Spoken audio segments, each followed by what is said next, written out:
petit gratte-ciel, eh bien, l'entièreté du gratte-ciel, nous dit Bruce Sterling, l'entièreté du gratte-ciel serait occupée par des ascenseurs, par des escaliers qui seraient perpétuellement encombrés par toute une série de coursiers qui amènent un message à telle et telle personne pour les milliers de personnes travaillant, vivant dans ces gratte-ciels. Autrement dit, Bruce Sterling dit, non, s'il n'y avait pas le téléphone, on n'aurait jamais imaginé construire cela. Parce que c'était juste, ça aurait été juste inutile de construire une immense tour où il n'y aurait que des escaliers et des ascenseurs. Donc, pour Bruce Sterling, effectivement, il y a un lien direct entre les technologies de l'information et la ville, et il suggère cette idée que finalement nous construisons notre espace, nous aménageons notre espace de la manière avec laquelle nous communiquons. Et changeons de perspective, regardons cette même réalité par l'autre bout de la lorgnette. Un jour à l'EPFL, je parle à la cafétéria avec le responsable de l'association Ingénieurs du Monde, qui développait à l'époque un certain nombre de projets pour aider les pays africains ou certains villages en Inde, etc., à développer des infrastructures, et les étudiants étaient tout contents de passer leurs vacances à développer un système, un réseau, quelque chose de technique dans des pays en voie de développement. Et il m'a raconté une anecdote que je vais vous relater, assez intéressante, qui était la suivante, c'était qu'une année, le programme d'ingénieurs du monde de l'EPFL avait été d'aller installer l'eau courante dans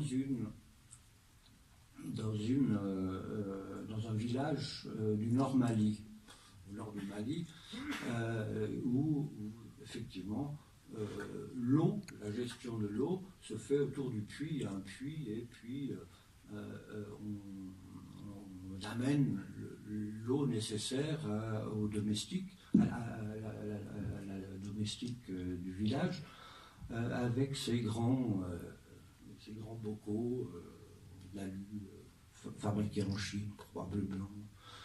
Et les étudiants sont allés pendant tout l'été implémenter ce réseau d'eau courante dans le village normalien, et puis sont rentrés à Lausanne continuer leurs études. Et 3 ans plus tard, le maire du village a recontacté Ingénieurs du Monde pour dire, écoutez, on a un problème depuis que vous avez installé cette eau courante, c'est que le taux de nuptialité du village est tombé à 0. C'est-à-dire qu'en installant l'eau courante, eh bien, les gens ne se mariaient plus. Et alors, Ingénieurs du Monde a contracté un anthropologue pour l'envoyer sur place pour comprendre qu'est-ce qui s'est passé. Et l'anthropologue est revenu au bout d'une semaine en disant c'est très simple. Le puits, c'était là que les femmes se rencontraient, et c'est là qu'elles négociaient les mariages et les unions au sein du village. Et si vous supprimez le puits comme lieu de rencontre, comme lieu de communication, eh bien vous n'avez plus cette possibilité de négocier les échanges de filles contre fils, etc., avec les chameaux qui vont avec, etc. Donc, pendant un laps de 3 ans, tout à coup, le système de communication a été complètement perturbé, et ça s'est manifesté par une baisse grave de la nuptialité. Autre exemple, donc, pour vous dire qu'effectivement, il y a un lien entre le territoire et la façon dont nous communiquons.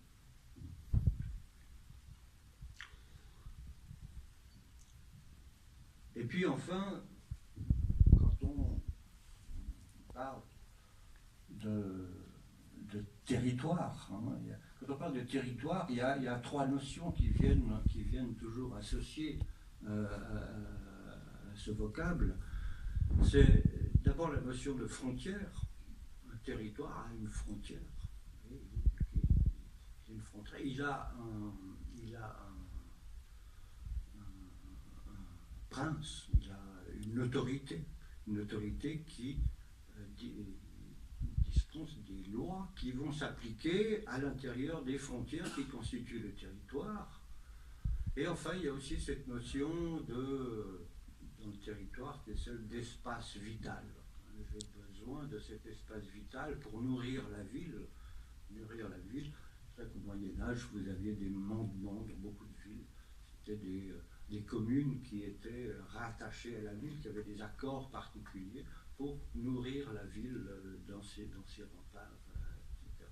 Probablement c'est la même chose ici à Avignon. J'imagine que les papes entretenaient des rapports particuliers avec certaines communes paysannes pour nourrir les papes et éventuellement la population qui se trouvait dans les murs. C'est le principe des mandements.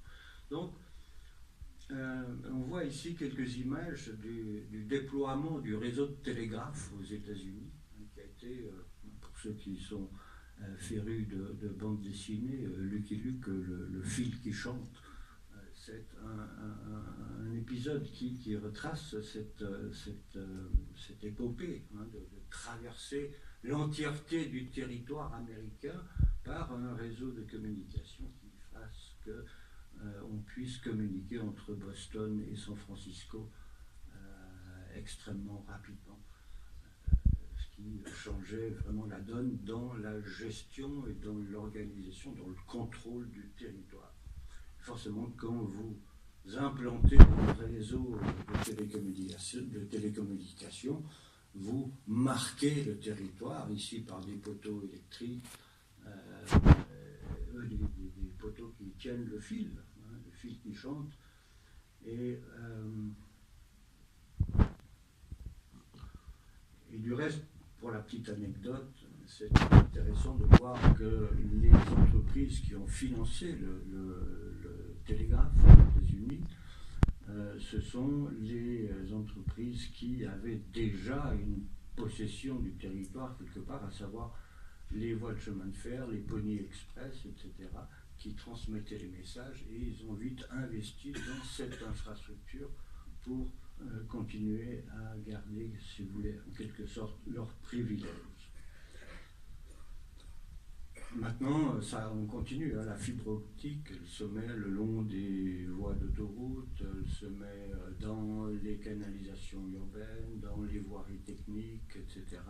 Donc, l'infrastructure télécommunicationnelle épouse, si vous voulez, les réseaux existants.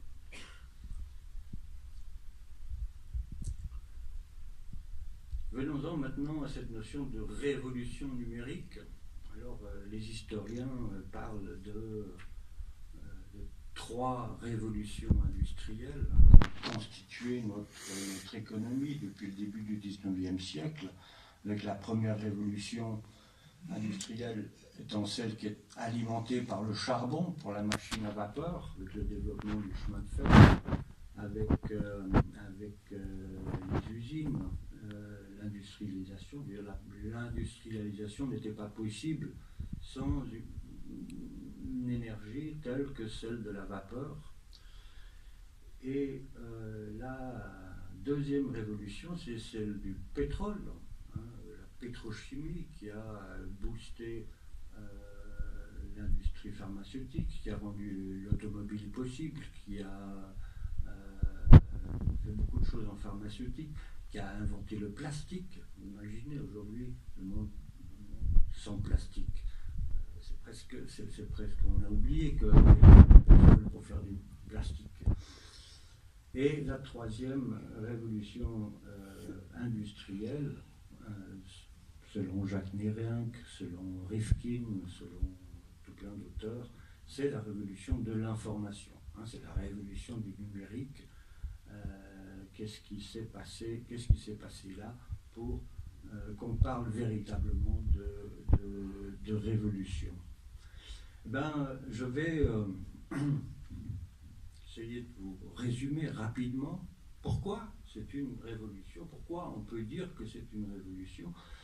Et ça, on peut le faire à plusieurs niveaux. D'abord, parce que la révolution numérique, c'est une révolution dans le support de l'information, hein, de la raison graphique. Depuis 6000 ans, plus de 6000 ans, on déposait nos informations, nos inscriptions sur de la matière, hein, que ce soit des tablettes d'argile dans l'Antiquité numérienne, que ce soit le papyrus, que ce soit le parchemin en Europe du Nord, ou le papier en Chine, qui n'était arrivé en Europe qu'au IIe siècle. Mais toute information, toute la raison graphique, je vous conseille de lire l'ouvrage de Jack Coody, La raison graphique, qui est assez intéressant et qui nous rappelle en fait que l'écriture est arrivée avec la ville. Je veux dire, la ville, si vous créez une ville, vous créez l'écriture. Hein, à partir du moment où l'espace, où le territoire urbain devient suffisamment grand, vous êtes obligé de commencer à compter le nombre d'habitants, à compter les revenus de chacun pour savoir combien vous pouvez les taxer, à savoir l'âge de la population des hommes pour lever des armées, etc. Donc vous passez à partir du nombre, à partir de l'ours qui est contenu dans l'espace urbain, et bien vous devez commencer à faire des inscriptions. Et ces inscriptions-là, jusqu'en 1951, disons, en 1951, ces inscriptions étaient déposées essentiellement sur du papier. Sur du papier ou sur un support atomique.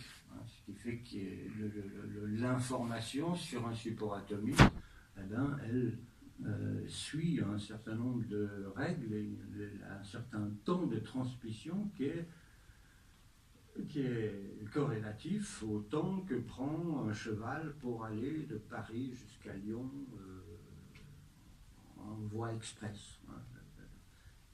Pour transporter une information, il faut transporter des atomes, et les atomes ne vont pas plus vite que le moyen de transport le plus élevé que vous avez à disposition.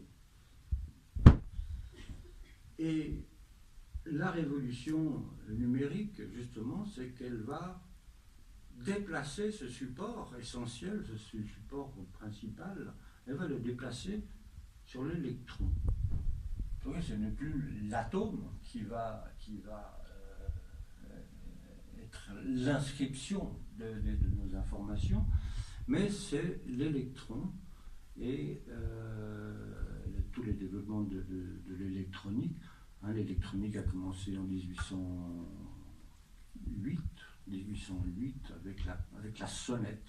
Hein, le fait de pouvoir faire sonner une sonnette à distance, c'est quelque chose d'assez magique à l'époque, de pouvoir dire on va transmettre un message par un fil qui va transporter des impulsions électriques.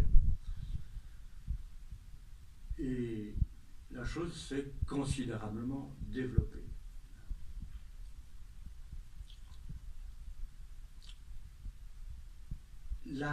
Et pourquoi c'est une révolution de faire cela, de passer d'un support atomique à un support numérique? C'est que l'électron circule pratiquement à la vitesse de la lumière. Ce qui veut dire qu'à notre échelle planétaire, déplacer une information, ça ne prend pas plus de temps d'envoyer en Australie que d'envoyer une information de calcul à une machine électronique, une machine à calculer électronique à l'intérieur de son boîtier. Ça ne fait pas de grosse différence à cette échelle-là. Ça commence à faire la vitesse de la lumière commence à poser des problèmes pour la recherche astronomique. Effectivement, on a là quelques problèmes. Mais à l'échelle planétaire, à l'échelle de notre territoire d'être humain, c'est tout à fait la même chose. Hein, ça ne prend pas beaucoup plus de temps d'envoyer l'information dans une machine que de l'envoyer à l'autre bout de la planète, aux antipodes. Et on a fait dire, Braudel a dit que, a écrit que l'histoire de l'humanité pouvait se résumer en une longue lutte contre l'espace. Et dans cette perspective-là, l'espace a véritablement été vaincu pour ce qui concerne la transmission d'informations.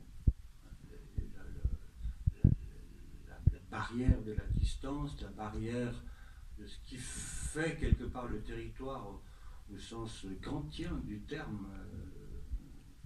Le territoire, c'est d'abord quelque chose de vécu, de ressenti, etc. Et bien, on a changé complètement ici de perspective. Il y a eu un autre élément technologique qui a boosté, si vous voulez, cette révolution, c'est l'invention de l'ordinateur. Pendant très longtemps, on a cru que, les Américains disaient que le premier ordinateur c'était l'ENIAC, ce qui est faux.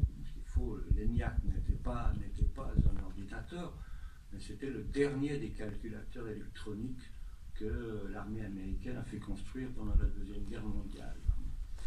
Et en fait, cette invention de l'ordinateur, elle signe le passage entre les calculateurs et une machine universelle. Une machine universelle à traiter de l'information. Le concept avait été inventé par un Anglais, Charles Babbage, en Angleterre, dans les années 30 et 40. Par là, il avait dessiné les plans d'une première machine universelle à traiter de l'information qui était entièrement mécanique. Bon, pour toute une série de raisons que je ne vais pas vous citer ici, il n'a pas essayé de la construire, mais l'idée était là. Sauf que, avec la mort de Babbage, on a complètement oublié cette histoire de calculateur universel, de machine à traiter l'information de façon universelle. Et il a fallu attendre la Deuxième Guerre mondiale pour qu'on réhabilite non pas Babbage, mais cette idée d'une machine capable de faire plusieurs opérations, plus que simplement des additions, des soustractions, des multiplications et des divisions, comme l'était la première machine à calculer de Leibniz, qui a construit en 3 exemplaires cette machine qui était la première multiplicatrice mécanique. Et ce modèle, cette architecture du calcul a perduré, je dirais, jusqu'à l'ENIAC, une machine qu'on va programmer pour, quand on tourne la manivelle ou quand on allume le courant, pour que les châssis mécaniques ou électroniques fassent le calcul à la place de l'homme. Le premier ordinateur, il y a aussi tout plein d'histoires qui circulent. Les Américains, IBM, disaient que le premier ordinateur conçu était l'EDVAC de von Neumann et Mauchly aux États-Unis. Mais la réalité fait qu'en fait, la première machine universelle a été construite par un Allemand, Konrad Zuse, construit en 1939 par un Allemand, avec une technologie de relais électromécanique et de mécanique. C'était la première. Il a fallu attendre 1996 pour que IBM reconnaisse qu'effectivement les travaux de Zuse, qui n'avaient rien à voir, qui n'étaient pas soutenus par l'armée à l'époque, qui travaillait dans son coin, qui a construit le premier ordinateur dans le salon de ses parents. Ceci dit, on a pendant longtemps pensé que aussi le premier ordinateur était le Manchester Mark I construit dans la suite d'Alan Turing aux États-Unis. En fait, c'est le premier ordinateur d'architecture von Neumann, l'EDVAC, qui a été conçu par von Neumann. Eh bien, c'est ce premier ordinateur qui a fonctionné en premier. Et les opérateurs, lorsqu'ils ont branché les derniers fils, la première chose qu'ils se sont amusés à faire avec, c'est de la musique. Ils ont amusé à faire de la musique au premier ordinateur. C'est la première chose que l'ordinateur a faite. Et bien sûr, aujourd'hui, nous n'avons pas des ordinateurs comme cela. Nous avons des choses beaucoup plus modernes, parce qu'en trois décennies, on a parlé, les historiens des technologies de l'information parlent de l'explosion informatique qui c'est pas une hyperbole, hein, c'est vraiment une explosion dans le sens que si on devait fabriquer un téléphone mobile comme vous avez presque tous avec vous, sur vous en ce moment, si on devait fabriquer un smartphone avec les technologies de l'ENIAC, c'est-à-dire des ampoules à vide, du dernier calculateur américain, eh bien la taille de ce smartphone correspondrait à 170 VAP, et VAP étant ces rampes de lancement des fusées que vous avez à Cape Canaveral. Son poids serait celui de 2500 porte-avions Nimitz. Nimitz étant le porte-avions le plus gros porte-avions sur la planète, d'un porte-avions russe. Et enfin, sa consommation électrique serait équivalente à 500 usines nucléaires moyennes françaises. Et un dernier élément encore, son coût de production. Le coût de sa production correspondrait au produit intérieur brut de la planète tout entière. Donc il s'est passé quelque chose qui véritablement fait référence à une notion d'explosion. Et cette explosion a été possible grâce à des compléments de développement technologique, où on a progressivement remplacé tous les châssis d'ampoules radio qui faisaient les calculateurs et les premiers ordinateurs par d'abord des circuits imprimés, puis des circuits intégrés. Une fois que la technologie des circuits intégrés était aboutie, on a pu construire le premier microprocesseur. Le microprocesseur premier en date, c'est le l'Intel 4004 qui a été commercialisé en 1971. Et cette petite puce, comme on les appelait à l'époque, cette petite puce, c'était en fait un ordinateur à part entière auquel ne manquent plus que les périphériques d'entrée et sortie. Et ces microprocesseurs eux-mêmes ont subi une évolution, une miniaturisation extrême qui ont fait que on a pu arriver assez rapidement à une informatique de troisième génération, savoir l'informatique des PC, des Macintosh. Et il fallait donc cette évolution technique des microprocesseurs, des circuits intégrés, et aussi une volonté politique des premiers fabricants d'ordinateurs domestiques qui a été lancée par Steve Jobs et Bill Gates, qui étaient potes à l'époque, qui construisaient, qui bidouillaient des machines à calculer, des ordinateurs dans le garage de leurs parents. Et pour eux, leur visée politique, c'était une visée politique tout à fait libérale au sens américain du terme.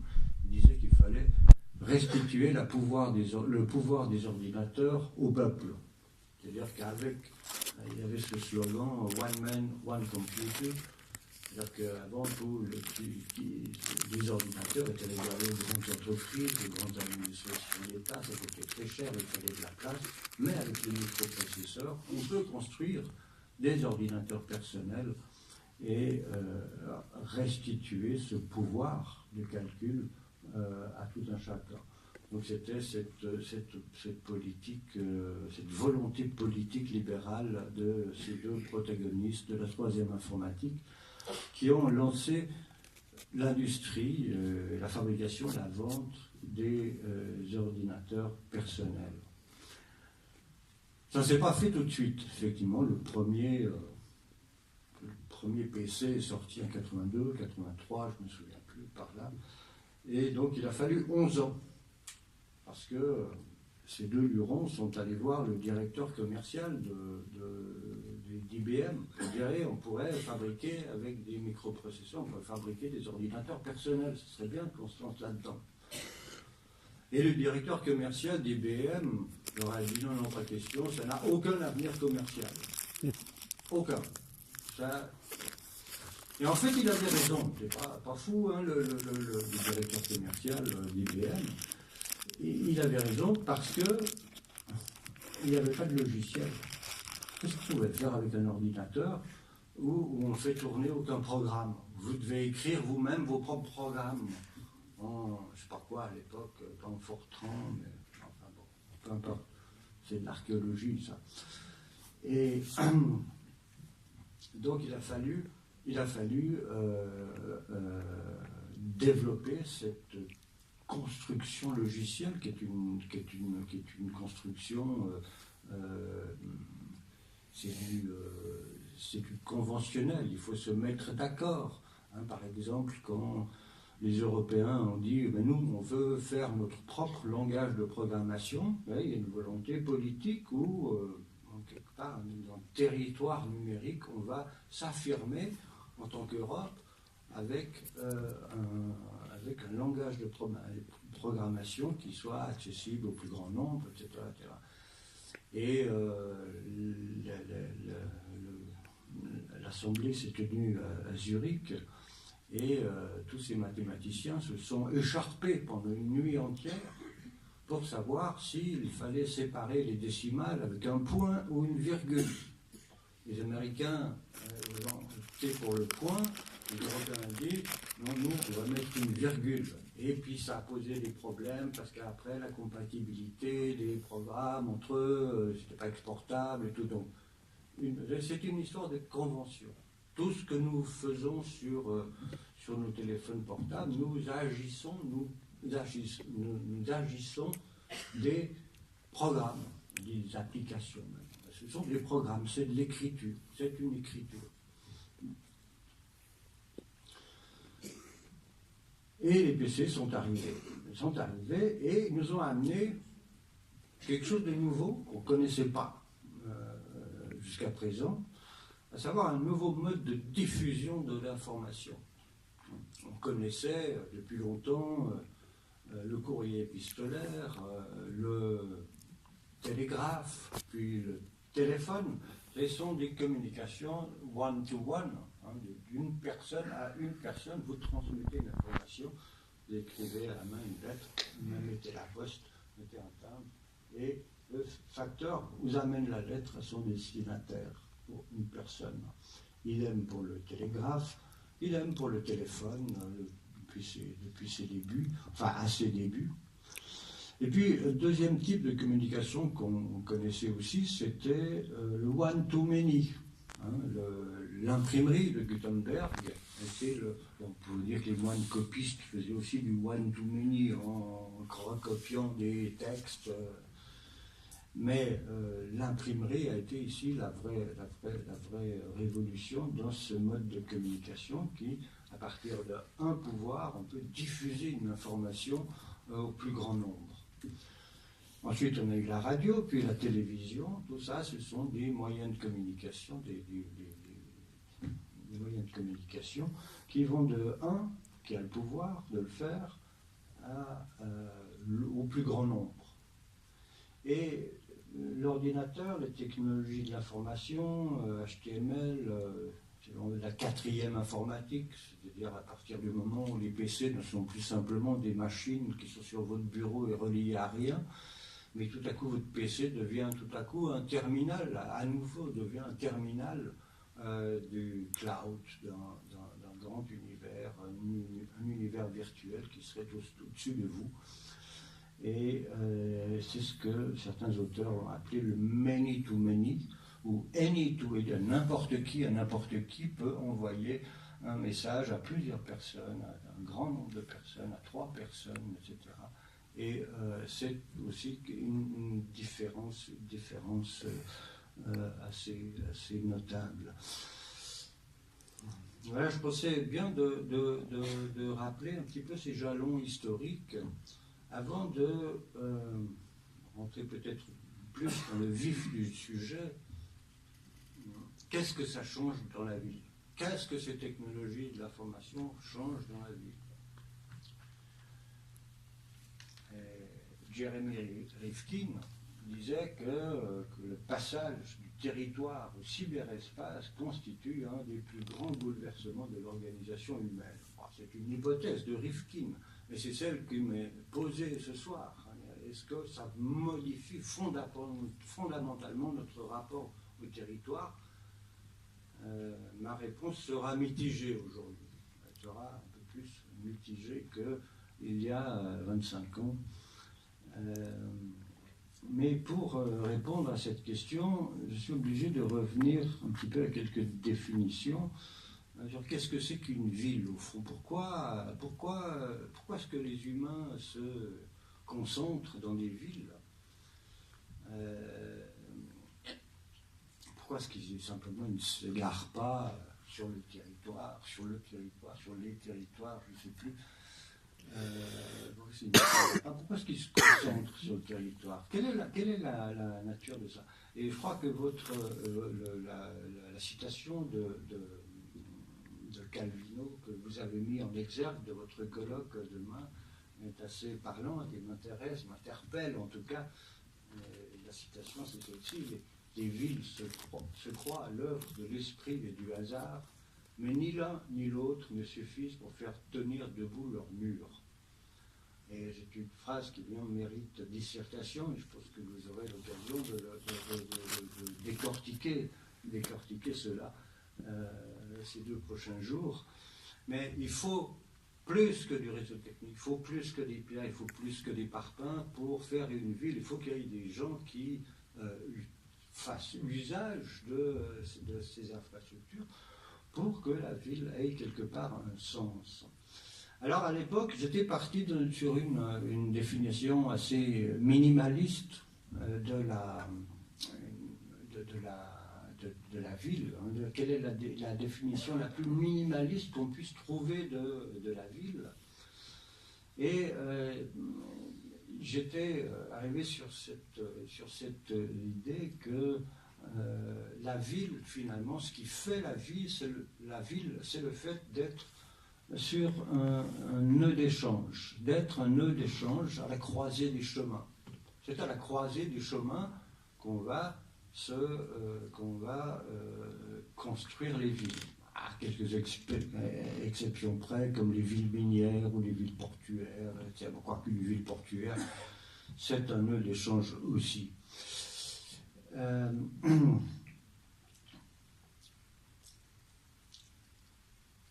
Mais ça ne suffit pas encore à expliquer qu'est-ce qui fait tenir les pierres.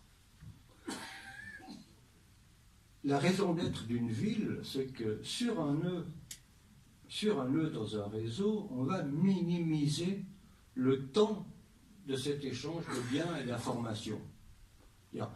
Le but de se concentrer sur le territoire, c'est bien parce qu'on va être plus au courant des choses qui se passent, on va être plus proche du marché, et cette notion de la ville classique qui est constituée essentiellement par le marché où on échange des biens et l'agora où on échange des informations, on discute de la politique du territoire, c'est ça la ville classique.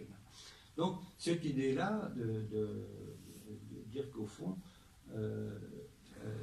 une ville se construit parce que dans la concentration, dans la diversité, eh bien, on va échanger plus rapidement des biens et des informations. Et la vitesse de transmission de la monnaie va s'en trouver accrue et donc développer ces centres urbains en un centre économique qui va prospérer. Et en fait, le territoire, c'est un réseau de villes. Le territoire vécu, celui que l'on pratique en tant qu'être humain, c'est un réseau de villes qui a été analysé par bien des urbanistes. Vous vous souvenez peut-être de la banane bleue, je ne sais plus qui l'a, un blanc, la banane bleue, c'était cet ensemble de villes où on analyse la concentration des centres urbains, où s'échangent les biens, où s'échangent les informations, qui va de Londres à Rome, en passant par le nord de l'Allemagne, en descendant par la Suisse, et vous avez cette concentration, cette image de qu'est-ce que c'est que le territoire européen en termes de pratiques sociales, en termes de pratiques économiques, et qui sont tout à fait intéressantes. Vous voyez que Paris est une espèce d'appendice dans ce schéma tel qu'il a été construit ici. En fait, c'est vrai qu'on a passé d'une géographie des lieux à une géographie des flux. Qu'est-ce qui fait le territoire? C'est le flux. C'est pas une addition de lieux, mais c'est plus il y a de monde qui passe, plus il y a d'échanges qui se font, plus ces lieux, plus ces lieux sont structurants et structurés et obéissent à la même fin.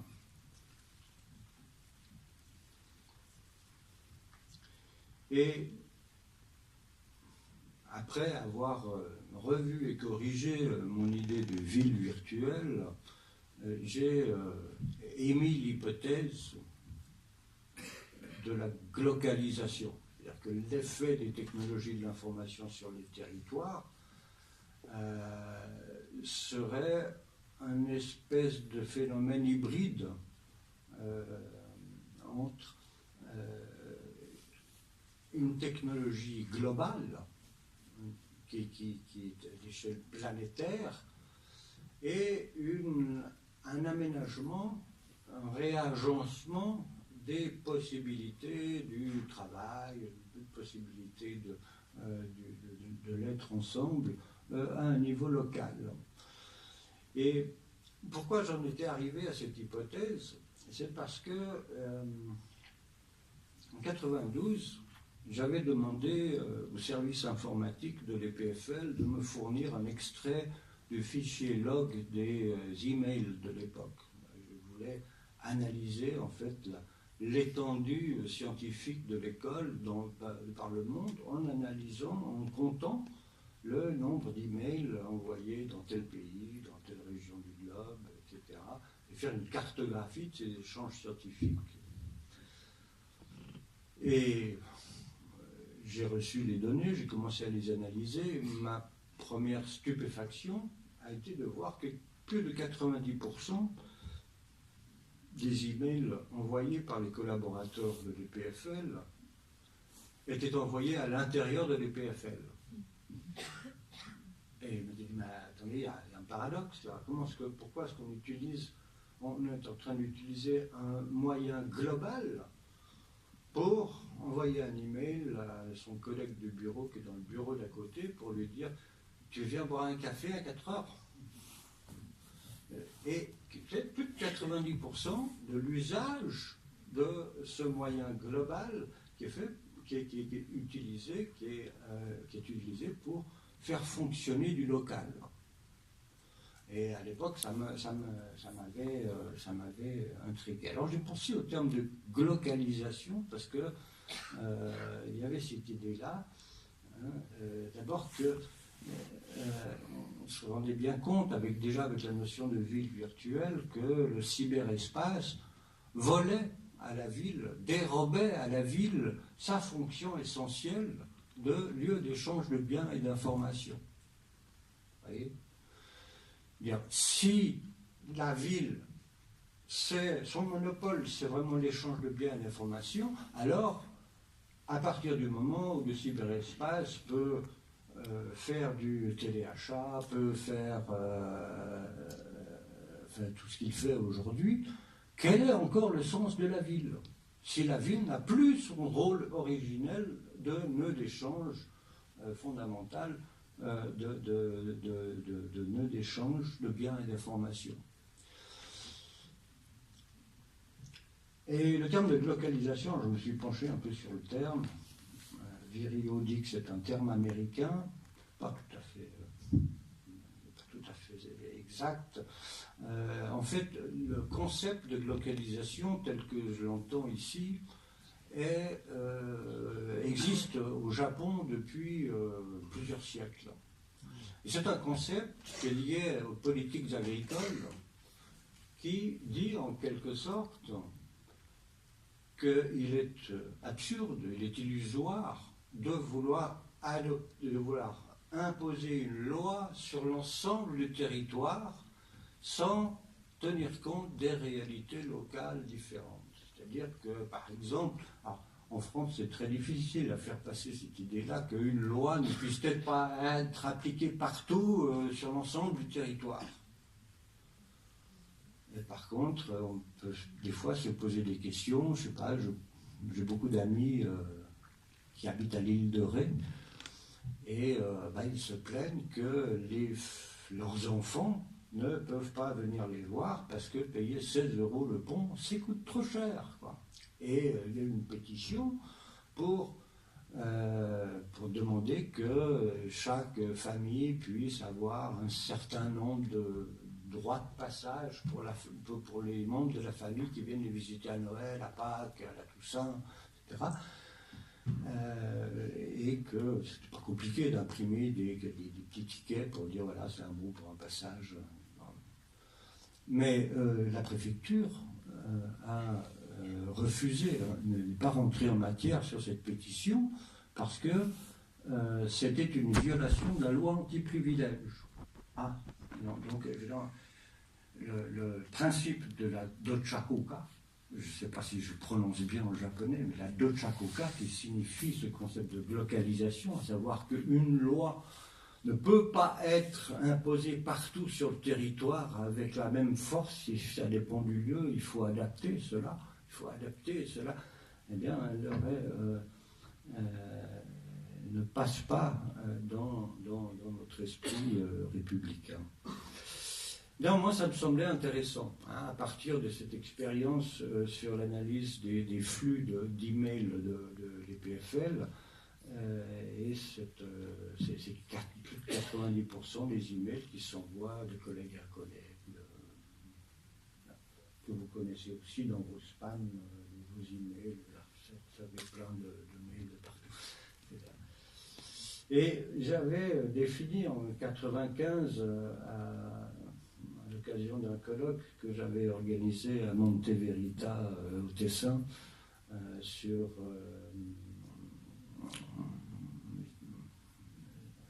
les technologies de l'information et la vie et la forme urbaine. J'avais écrit que la globalisation, c'est un processus double par lequel la ville va perdre sa fonction privilégiée de production, d'échange, de traitement d'informations, en la déplaçant dans le cyberespace, tout en développant de nouvelles formes d'organisation socio-spatiale au niveau local. C'était une hypothèse qu'on a ce moyen global qui permet une certaine liquéfaction de l'information, de la transmission d'informations, et finalement on va peut-être pouvoir se réorganiser autrement sur notre local, sur notre vie de tous les jours, si on adopte ces nouvelles technologies de l'information. Et ça a été le grand boom, hein, à partir de 92, avec HTML, Mosaic, pour ceux qui ont connu les premiers navigateurs Internet.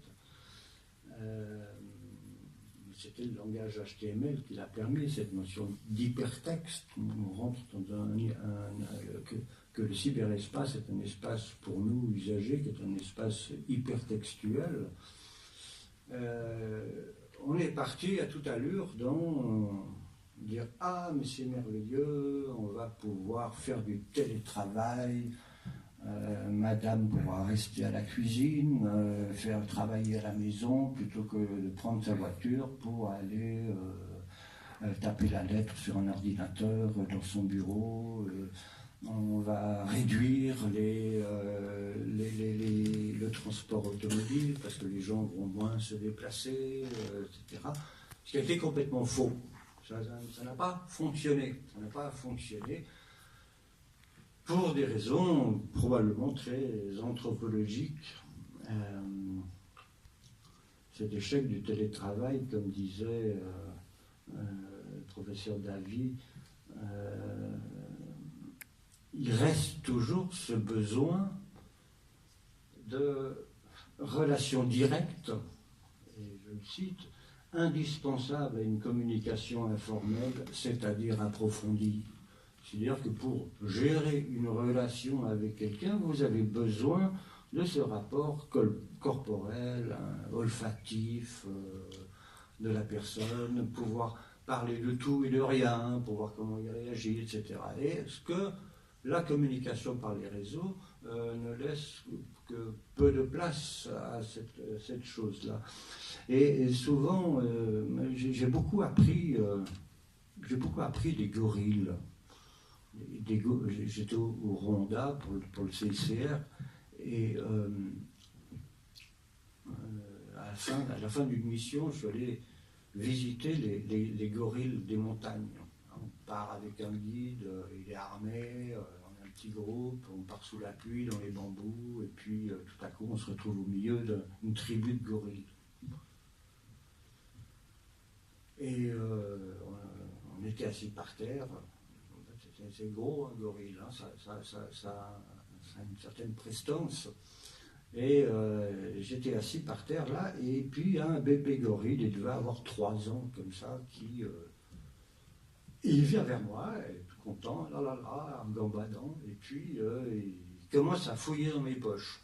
Bon, je me dis, bon, je ne bouge pas, il fouille dans mes poches tout ce qu'il veut.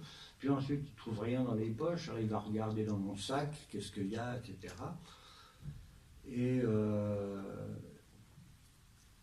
ça a dérangé le chef gorille.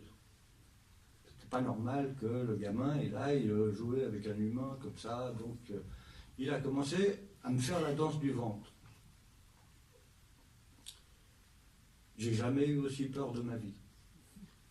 C'est impressionnant, vous avez une masse de 350 kilos qui écrase tout sur votre passage, qui écrase les buissons, casse les arbres et tout, et vous fait un aller-retour à une vitesse, à une puissance incroyable, détruisant la forêt autour de moi, pour dire qu'il n'est pas content, avec le fameux...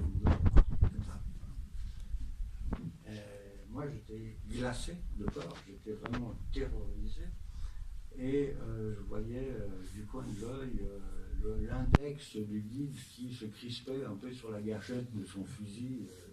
Et finalement, comme on était très sage, très tranquille, le gamin, le petit gorille, le bébé gorille est retourné, parce que tout à coup il a vu une pousse de bambou qui poussait, il a sauté dessus, il a arraché le bambou, il est parti en mangeant ça. Mais je vous raconte, c'est un peu éloigné comme histoire, mais je vous raconte cette histoire parce que depuis que j'ai vécu cette expérience-là avec les gorilles, cette présence corporelle des gorilles, je ne peux plus regarder un conseil d'administration, je ne peux plus assister à un conseil d'administration, une assemblée de département, sans penser aux gorilles. Vous savez, celui qui parle le plus fort, celui qui parle en dernier, celui qui... Il y a une espèce de jeu comme ça. qui est quelque part une réalité anthropologique qu'on nie un peu chez nous, mais qu'on va retrouver dans cet échec du télétravail. C'est-à-dire que les entreprises, elles veulent savoir avec qui elles travaillent, puis elles veulent avoir un rapport, un peu comme un rapport physique, olfactif, sensuel avec la personne. Donc le télétravail, ça a été un échec dans ce sens-là. Tout ce que les sociologues des transports ont pu observer, c'était que les technologies de l'information offraient une plus grande flexibilité dans le travail. Mais ça n'a pas diminué les transports automobiles, ça n'a pas diminué le transport des personnes dans les espaces urbains et périurbains. Ça n'a pas fonctionné. Les Nordiques se sont précipités sur l'idée de télémédecine. Comment est-ce qu'on peut faire des consultations par vidéoconférence plutôt que les gens fassent 400 km en train, en avion pour aller consulter un médecin en ville pour un rhume, pour une grippe hivernale, etc. Il y a des choses, mais je n'ai pas vu encore aujourd'hui de véritable. Il y a des psychologues qui essayent de se lancer, des psychothérapeutes qui essayent de se lancer dans la consultation sur le net. Mais ça n'a été que des idées. Le téléachat, par contre, il a fonctionné pas mal, avec Amazon et d'autres, etc. Mais on est bien d'accord qu'Amazon doit quand même gérer les atomes des biens que vous leur commandez. Cependant, vous n'avez plus besoin de faire un déplacement spécifique en ville dans un magasin spécialisé pour trouver le petit connecteur, le connecteur qui est ici, qui permet de connecter mon ordinateur au beamer qui projette mon PowerPoint. On a vu très vite les délocalisations. Les délocalisations, ça a commencé avant Internet, ça a commencé déjà, en tout cas en Suisse, on avait parlé en 1975 de l'outsourcing du service de comptabilité de la compagnie nationale Swissair. Ils avaient outsourcé toute la comptabilité à Bombay, parce que ça coûte moins cher. Donc on a fermé des emplois en Suisse allemande, pour en rouvrir d'autres à Bombay et faire par cela une économie. Comme cette comptabilité, c'est que de l'inscription,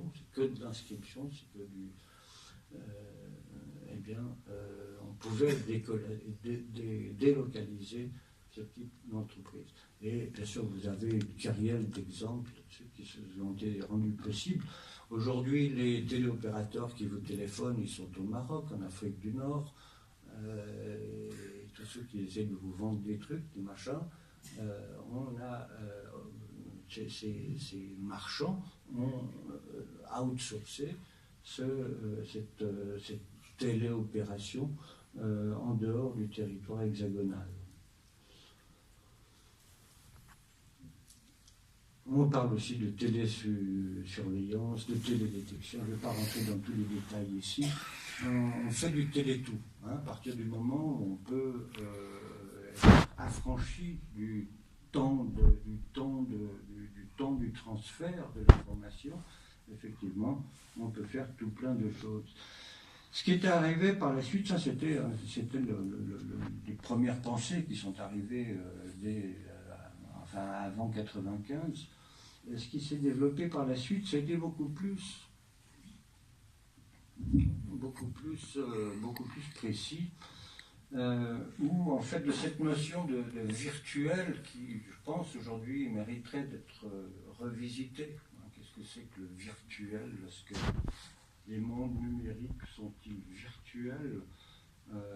Ils sont bien réels quand vous déposez un fichier sur Google Doc. Quelque chose qui est bien réel, parce que votre fichier, vous avez besoin de le récupérer sur le cloud. Donc, c'est une infrastructure qui est bien réelle, qui n'est pas tant virtuelle. Enfin, bon, je ne veux pas m'étendre non plus là-dessus, mais je pense qu'aujourd'hui, je revisiterai le terme de virtuel, de virtualité, pour lui redonner son sens premier qui est de l'ordre du potentiel. Une graine est un arbre potentiel, virtuel, la virtualité d'un arbre dans une graine. Ce qui n'est pas la même chose que la réalité virtuelle, les réalités virtuelles, qui est autre chose. Mais bon, à l'époque, on n'avait pas d'autres concepts. Il fallait qu'on invente des concepts, qu'on utilise ce qui existait. Mais aujourd'hui, je le revisiterai peut-être. De la simple notion de délocalisation, on a passé surtout à la téléprésence. C'est-à-dire en couplant les technologies de l'information avec des robots, eh bien, on peut être là où le corps ne peut pas être ou n'arrive pas à être.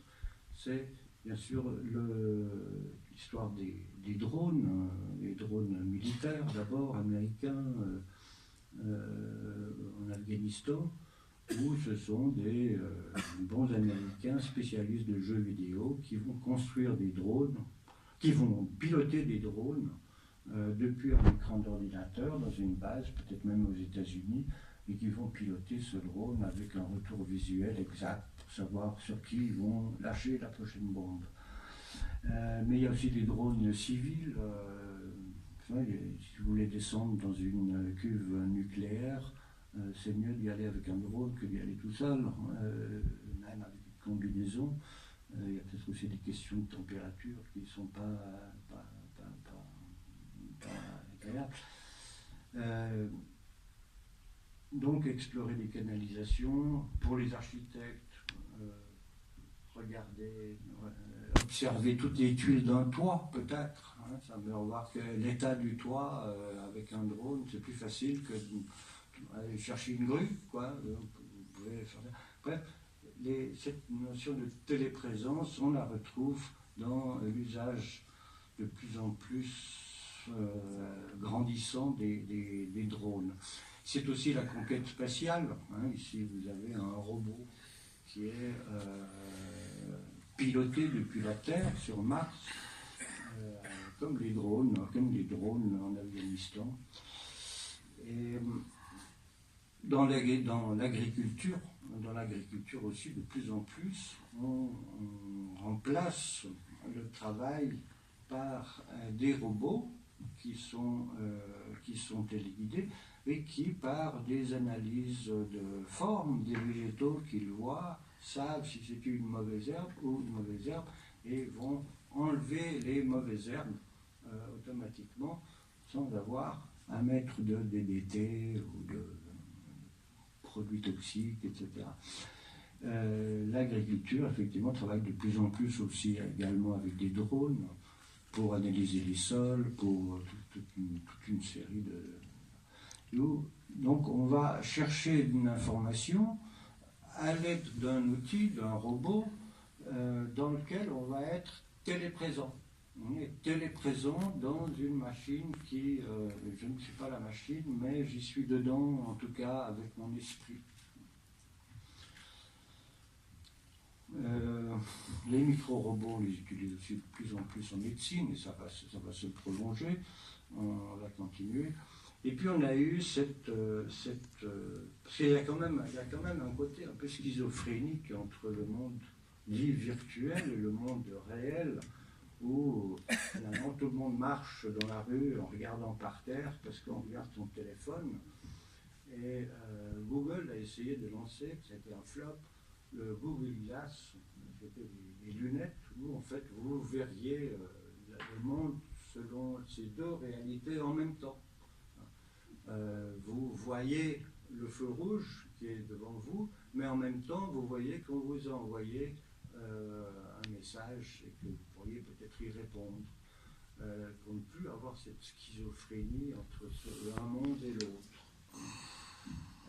Ça n'a pas marché parce que évidemment les Google Glass filment tout ce que vous voyez, et forcément il y a eu des cas à New York où quelqu'un avait des Google Glass et il s'est fait arracher ses lunettes dans un bar parce qu'il trouvait que c'était pas normal d'arriver dans un bar et puis de filmer tout le monde qui était là.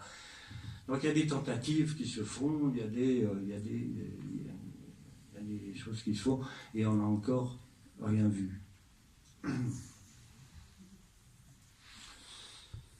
Cette globalisation, elle s'est aussi manifestée assez rapidement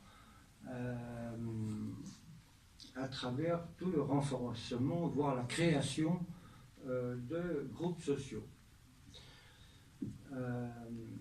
Ça avait commencé avant Internet, il y avait les forums, les babillards, comme disent les Québécois. C'est les forums, les chats, MSN, Twitter, Facebook, WhatsApp, tout cela, tous ces instruments qui ne sont pas virtuels, qui sont logiciels, j'en reviens là-dessus.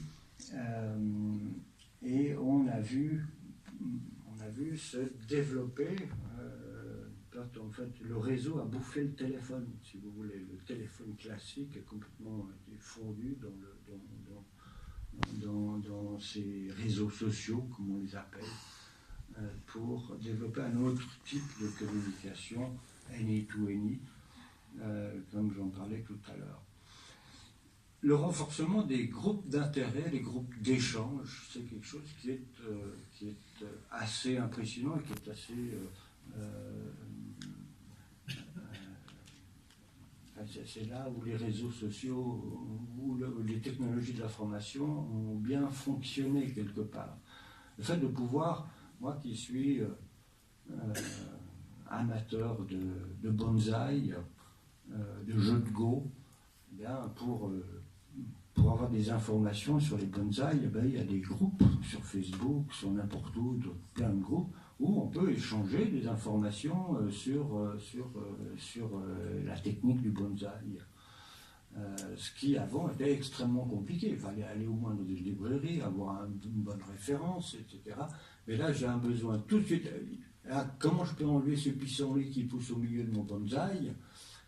J'ai des réponses quasi instantanées qui me viennent de Chine, qui me viennent d'Australie, parce qu'il y a quelqu'un d'autre qui est amateur de bonsaï et puis qui va communiquer avec moi. Parce que dans ma ville, dans mon village, eh bien, je ne trouverai pas d'autres personnes à qui parler de cela.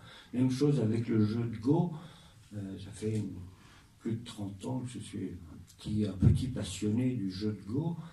Et pour jouer au Go, quand les gens autour de vous ne jouent pas beaucoup au Go, eh bien, c'était compliqué. Maintenant, on peut, à chaque instant, vous avez 1000 personnes sur la planète qui attendent que vous releviez le défi de leur partie qui est lancé et vous jouez sur le net. Avec des Coréens, avec des Japonais, avec des Chinois, avec n'importe qui. Idem avec le jardinage. C'est incroyable, les sites de jardinage et la demande d'informations qu'on a sur et puis quand c'est que doit couper les roses, et tout ça, ça fonctionne. Idem que les recettes de cuisine. Les recettes de cuisine. Mais moi, j'ai encore des livres de recettes de cuisine dans ma cuisine qui sont poussière depuis 25 ans. Je ne lis jamais parce qu'aujourd'hui, quand je veux bien, je me ferais bien un boudin et puis je recherche sur Internet les recettes de boudin. Et donc, ces groupes d'intérêt, ces groupes d'échange ont fleuri, se sont développés avec ces technologies-là. Et là, c'est un moyen ici vraiment donc, global qui permet de relier les intérêts très divers et particuliers d'une foultitude sur autre chose. La politique aussi, la gestion du politique, surtout en Suisse, s'est vue interrogée par les technologies de l'information. On a commencé bien sûr par les guichets virtuels. À quoi ça sert de demander à l'administré d'aller faire la queue, de faire 60 km dans un bureau pour qu'on lui délivre tel formulaire. Non, ce formulaire il peut être disponible sur le site de l'administration, vous le téléchargez, vous l'imprimez, vous le remplissez, vous me le renvoyez. Pas besoin de faire 50 km, de faire la queue au guichet, c'est pas utile. Ensuite, le vote électronique a été instauré Est-ce qu'en France, on en fait du vote électronique? Non, on ne vote pas en France. Si, on vote tous les 5 ans, mais ça, un peu plus. Le vote électronique a été instauré en Suisse et on peut maintenant voter sur son ordinateur. Les manifestations, les soulèvements populaires, que ce soit le printemps arabe, que ce soit les gilets jaunes en ce moment, la nuit debout, toutes ces émulsions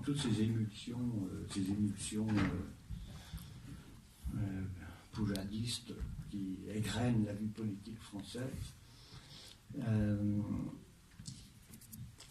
ce sont des événements qui auraient difficilement pu avoir lieu sans les technologies de l'information. Pour dire, tiens, on va se faire tel giratoire, là au niveau local, on se retrouve là le demain matin, on occupe ce giratoire-là. Pour la révolution, le printemps arabe, ce qui j'ai trouvé assez extraordinaire, c'est la libération de la parole des femmes, qui tout à coup commençaient à s'afficher sur les réseaux, à s'exprimer, à dire ce qu'elles pensent. Et là, il y a quelque chose qu'effectivement, les technologies de l'information ont amené aux politiques, ont amené à l'expression populaire, qui est assez intéressant. Et cette globalisation, bien sûr, ça a dynamisé, en tout cas à ses débuts, je ne sais plus ce qu'il en est aujourd'hui maintenant, mais à ses débuts, ça a dynamisé la lutte des quartiers, les rapports entre les voisins, tout ce qui portait sur les questions d'habitat, elles se sont vues renforcées, facilitées par ces technologies-là. Et bien sûr, on a vu arriver, c'était nécessaire, puisque aucun système numérique n'est inviolable, on a vu se développer des intranets, des réseaux d'entreprises qui étaient nécessaires pour assurer, en tout cas, une sécurité à un certain niveau, quoi. Même que maintenant, on sait que même ces intranets, même ces réseaux d'entreprises ne sont pas exempts de possibilités d'attaque de pirates.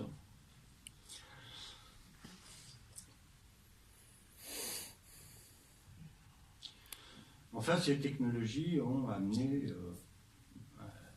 de nouveaux services. De nouveaux services qui ne sont pas virtuels, qui sont bien réels. Airbnb, Uber, Blablacar, eBay. Et puis on est passé en fait des hackers aux makers. Les hackers, c'était les pirates informatiques. Et puis la nouvelle mode, là, depuis une quinzaine d'années, ce sont les makers, c'est des gens qui vont fabriquer des choses. C'était lié à l'invention, au développement de l'imprimante 3D, où vous avez maintenant des communautés dont parle beaucoup Jeremy Rifkin dans sa troisième révolution industrielle. Il parle beaucoup des makers qui échangent des plans de machines, des plans de machines à l'échelle planétaire. C'est un groupe notamment qui travaille, développe, échange, met à disposition les plans pour imprimer en 3D toutes les pièces pour fabriquer un tracteur. Avec l'idée qu'un jour, peut-être il n'y aura plus de tracteur, puis il faudra bien qu'on reconstruise des machines. Et ils sont en train de se donner les moyens de mettre ce savoir-faire imprimable partout en chacun avec une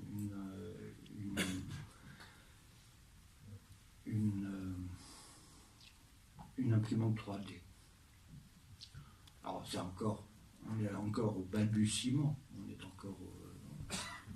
mais on va vers quelque chose comme cela, c'est-à-dire une décentralisation de la production, ce qui est aussi une autre forme de modification du territoire induite par les technologies de l'information.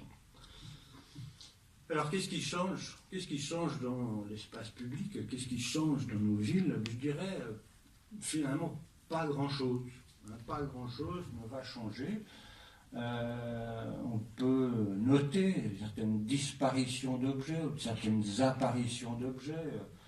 Le guichet de la gare de la petite ville française disparaît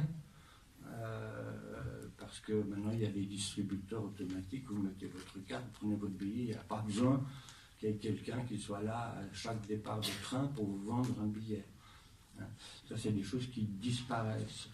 Mais il y a les points argent, les bancomates sont apparus dans l'espace urbain dès les années 80. Les antennes de télévision sur les immeubles, ça change un peu le look urbain. Il y a des trucs, ces machins ronds là qui sont comme ça.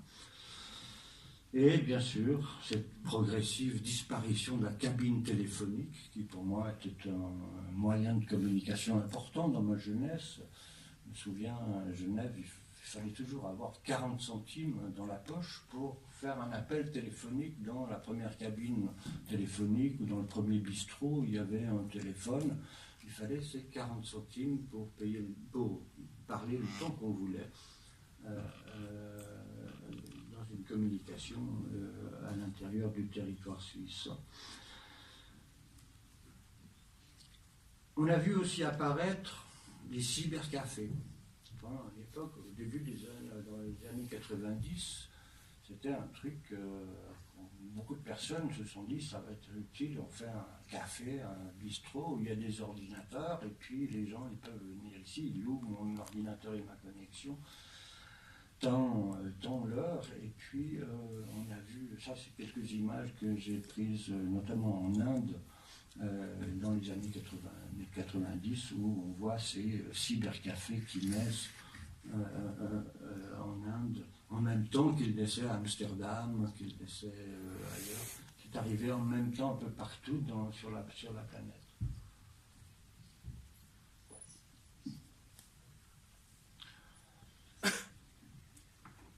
Et on a vu apparaître aussi, je dirais, le nouveau geste urbain. Je parlais tout à l'heure, tout le monde regarde par terre, parce qu'on a le téléphone mobile et puis on se déplace dans la rue en marchant. Mais il y a ce geste, n'est-ce pas, ce geste où vous vous élevez un peu dans les airs et vous partez dans le cyberespace, vous parlez à quelqu'un, il n'y a pas de fil. Et c'est partout, c'est à chaque instant, c'est ça. Et moi, depuis 8 ans, je suis fasciné par voir cette gestuelle urbaine qui est liée au smartphone. On peut disserter, je conclurai là-dessus du reste tout à l'heure. Pour ne pas trop vous importuner trop longtemps, j'aimerais juste rappeler un certain nombre de limites des technologies de l'information. J'ai toujours aimé dans mon anthropologie des techniques de penser une technique dans les limites où celle-ci est opérante. Il y a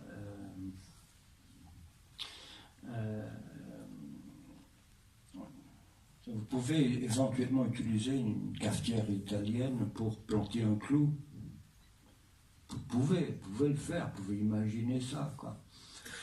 Mais écrire un texte avec une cafetière italienne, c'est beaucoup plus difficile. Donc il y a des limites de chaque objet technique. Et celle des technologies de l'information et de la communication, elle commence par cette première limite qu'il ne faut pas oublier, c'est que sans électricité, il n'y a plus rien. Il n'y a plus d'information qui circule. Donc, si vous n'avez pas d'électricité, même si on invente l'ordinateur à pédale, vous fourniriez vous-même l'énergie à faire fonctionner, vous n'arriveriez pas à faire fonctionner en électricité les data centers de Google qui sont sous la banquise dans le pôle Nord ou en Antarctique. pour enregistrer et traiter toutes les données que vous envoyez, que vous faites tous les jours avec votre téléphone. Donc, un monde sans électricité, Alain Touraine parlait de l'électricité en disant Dieu le Père. C'est Dieu le Père, l'électricité, dans ces technologies-là. Pour votre télévision, il n'y a pas d'électricité, il n'y a plus rien. Il n'y a plus d'information, il n'y a plus de smartphone, vous rechargez plus votre téléphone, il y a tout le temps, les opérateurs n'ont plus de jus, vous n'avez plus d'argent, les pompes à essence ne fonctionnent plus, etc. quoi. Je veux dire, on est complètement dépendant de l'électricité, je dirais beaucoup plus que du pétrole. Dans ces sociétés d'information que nous connaissons. Et en fait, quand il n'y a plus d'électricité, il ne reste plus que vous, votre voisinage immédiat et votre parole et votre gestuelle pour communiquer. C'est tout ce qui vous reste. Tout le reste, toute cette superstructure avec laquelle on a été habitué à vivre depuis quelques années, tout cela ne fait plus aucun sens, il ne reste plus que votre voisinage, plus que votre gestuelle, plus que votre parole pour communiquer.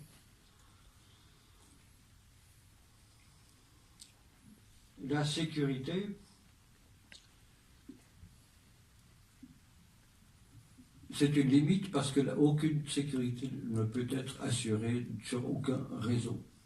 Je veux dire, si vous avez vu le reportage il y a un certain nombre d'années maintenant, qui s'appelait Abalone, je crois, c'était un reportage assez intéressant qui passait sur Arte, qui nous démontrait que les réseaux d'espionnage aujourd'hui sont capables d'infiltrer n'importe quel type de réseau, qu'ils soient des réseaux propriétaires, qu'ils soient des réseaux militaires, qu'ils soient des réseaux d'entreprises de multinationales, privées, etc. Aucun système n'est inviolable. Donc forcément, ça pose des questions sur qu'est-ce qu'on met comme type d'information sur les nuages, sur le nuage. Il y a une question qui n'est pas réglée, il y a une question qui est pas nette. Il y a également, elle nous crée un espace qui est une schizophrénie dans l'espace. Je l'ai parlé avec les Google Glass. Il y a d'un côté le monde des bits, le monde du numérique, et de l'autre côté le monde des atomes. Vous pourrez faire tout ce que vous voudrez, vous pourrez communiquer tout ce que vous voudrez, vous n'arriverez jamais à envoyer en attachement email un spermatozoïde. Il ne passera pas. Le BIOS est fait d'atomes, et tout ce qui est atomique, tout ce qui est de l'ordre du BIOS, ben voilà, non, nous sommes des gorilles dans notre voisinage, et nous sommes là, nous nous levons le matin, nous déféquons, et nous sommes contents s'il y a un réseau d'égouts qui transporte tout dans le Rhône.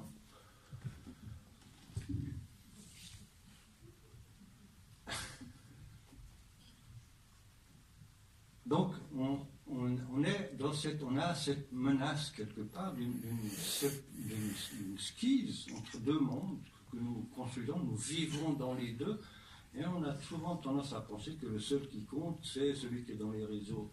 Mais justement, cette idée de globalisation nous ramène à notre côté animal, qui va faire que, on doit avoir conscience qu'on a des pieds bien sur terre. Et certains, alors il y a des cas sociologiques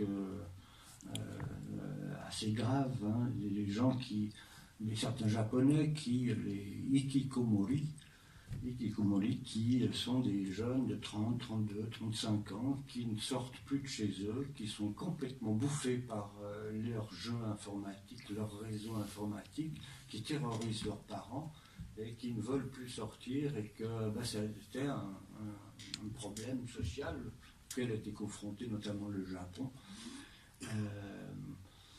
Et à l'inverse, on peut se poser la question, est-ce que ça serait dans ma volonté de liberté de pouvoir disparaître des réseaux, de pouvoir disparaître, que ma personne disparaît de toute inscription des réseaux.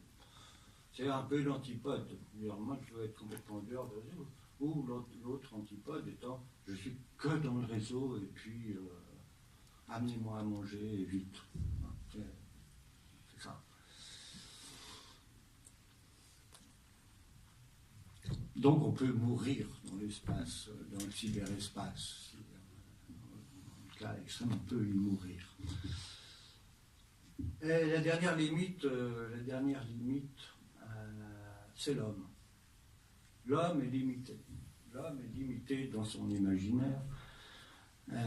D'abord, en premier lieu, le temps humain est limité. Si vous compte que nous ayons une espérance de vie de 85 ans, eh bien, vous avez à peu près 30 000 journées à vivre depuis votre naissance jusqu'à votre mort. 30 000 journées. Vous en passez 10 000 à dormir, à peu près. Il vous en reste 20 000.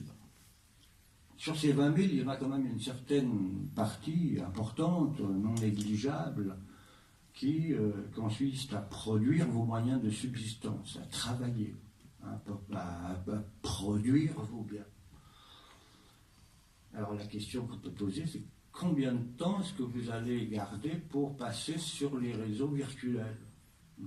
Donc, quand on dit avec Internet, quand on dit avec Internet, on peut tout faire. Je dis non, c'est pas possible. Vous ne pouvez pas tout faire, vous n'avez pas le temps. Vous n'avez pas le temps humain, vous ne l'avez pas. Donc c'est une première limite, c'est le temps humain qui, anthropologiquement, est quelque chose qu'on oublie. On oublie qu'on a 30 000 jours à vivre. On parle de milliards de dettes, mais nous n'avons que 30 000 jours à vivre.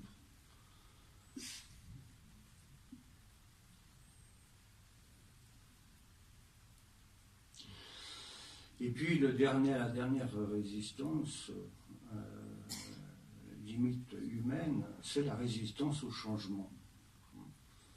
Depuis 1995, je me suis intéressé à ce que les ingénieurs français appelaient la route automatique.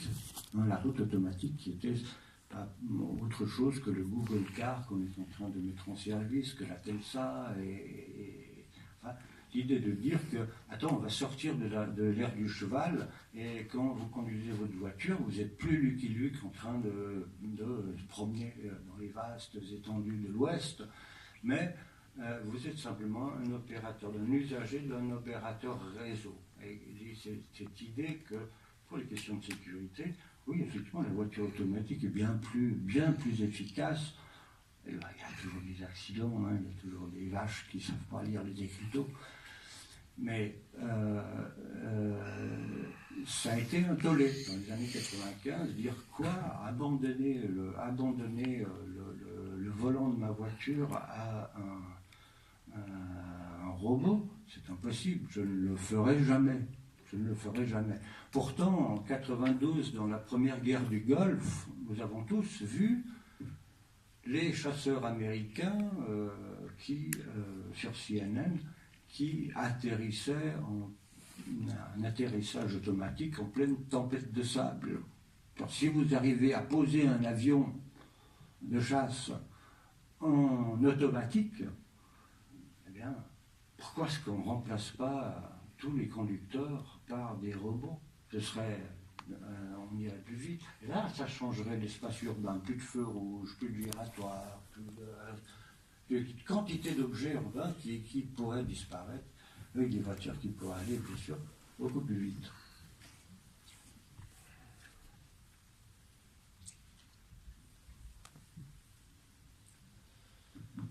Pour conclure, parce que le temps avance, excusez-moi, je suis bavard.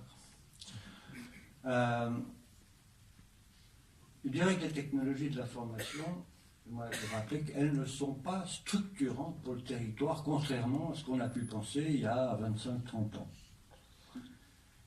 Ce qu'elles font, elles se superposent à l'échange de biens.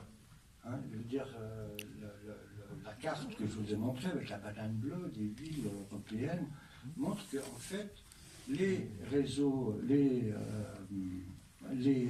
d'information n'ont pas fait comme rêvaient ces architectes italiens dans les années 70, qui disaient maintenant avec les technologies de l'information, on va racheter des villages en ruine, on va construire l'habitat pour bobos, et puis il y aura une bonne connexion Internet, et puis on va recréer des nouveaux villages complètement numérisés, et on va restaurer du patrimoine, des vieux villages dans les montagnes, comme ça on pouvait faire des trucs. Ça ne s'est jamais fait, personne n'a envie d'aller s'enterrer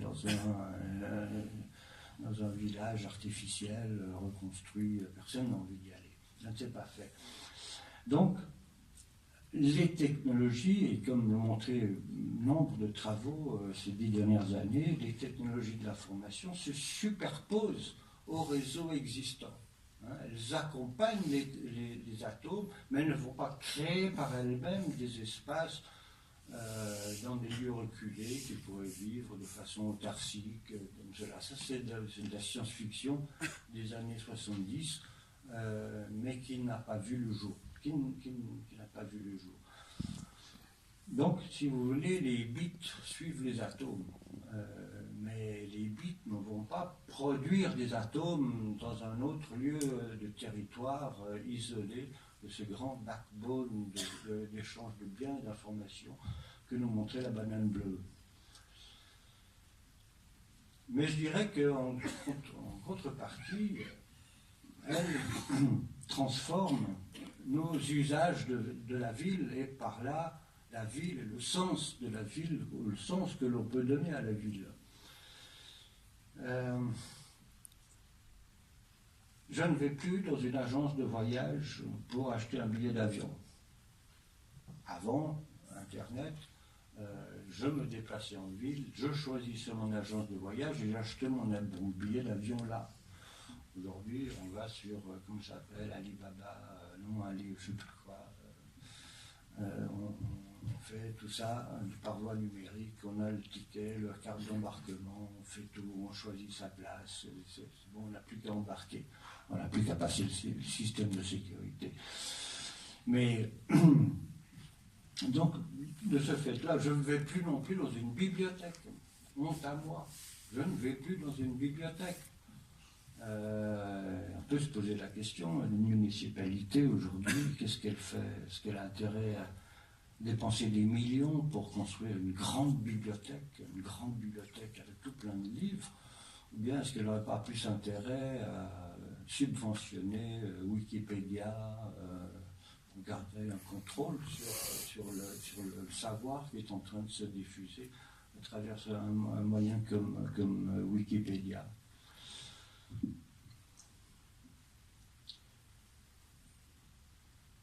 Donc, il y a des gestes, il y a des déplacements que je ne fais plus dans l'espace urbain. Je ne participe plus à l'espace public urbain parce que les technologies de l'information me permettent de remplacer un certain nombre d'usages et de choses que je pouvais faire, que je devais faire dans l'espace public urbain avant les technologies de l'information. Les technologies de l'information, aussi, elles liquéfient, je prends ce terme de liquéfaction par rapport à la théorie de la démocratie liquide qui était l'effet voulu des technologies de l'information sur la politique. Et cette idée qu'il y a transparence absolue dans les informations et quelque part nos rapports interindividuels sont également liquéfiés, ne passent plus par les barrières ni spatiales ni temporelles. Je communique avec mes nièces au Chili comme si elles étaient dans le quartier d'à côté, pas tout à fait, mais presque. Donc on a une communication qui est fluide, qui est liquéfiée grâce à cela. Et alors vous me direz que le téléphone, il a déjà fait ça.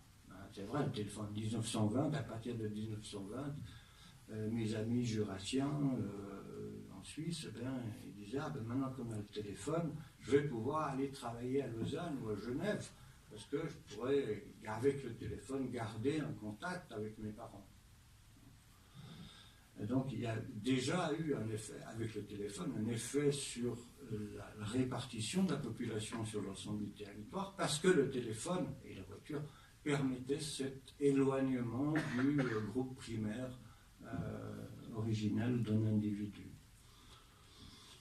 Mais on a acquis ces dons d'ubiquité, d'instantanéité, d'atemporalité dans le message, dans la transmission de l'information.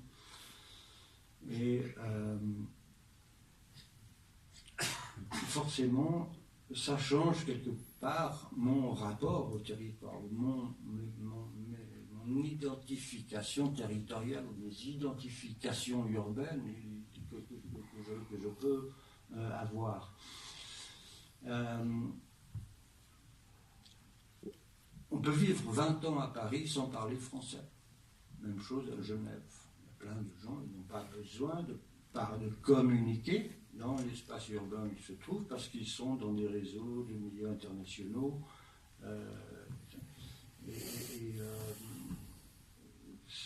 C'est plus la même chose que la petite ville moyenâgeuse où tout le monde y a une information, tout le monde est tout au courant quelque part parce que on va faire du bouche à oreille et puis des cancans à l'ombre de train, et bien tout le monde sera informé de la même façon. On est de plus en plus quelque part, comme disait, comme écrivait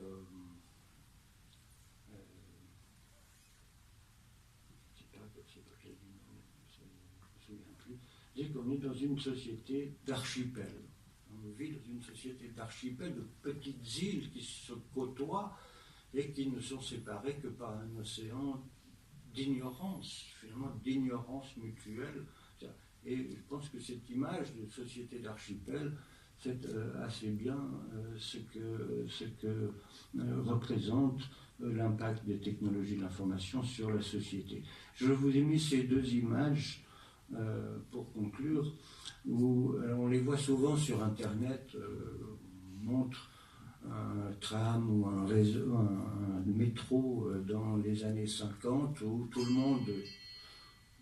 monde lit le journal et personne ne parle avec personne, et puis une image quotidienne que vous connaissez sûrement du train, du TGV, du métro parisien où tout le monde est sur son téléphone et ne communique pas. Alors sur Facebook, on voit souvent apparaître des images similaires mises côte à côte qui disent ah voyez, rien n'a changé, c'est la même chose. Mais en fait, c'est pas vrai, rien n'a changé. Quand en 1950 vous étiez dans le tram et puis que vous regardiez les gens lire le journal, vous saviez quel journal ils lisaient. Et puis, si vous penchiez un peu, vous pourriez voir quel article la personne lit. On peut voir. Mais sur le smartphone, vous ne savez pas ce que fait la personne. Elle lit le journal, elle est en train d'écouter de la musique, elle est en train de chatter avec quelqu'un. Vous ne savez pas. Donc on est effectivement dans cette notion de société d'archipel où finalement le territoire, l'île sur laquelle nous sommes, a une importance de plus en plus grandissante, malgré tout, malgré les illusions que le virtuel et le numérique a pu susciter ces 30 dernières années dans nos pays européens, occidentaux et au niveau mondial. Je m'arrêterai là et merci encore.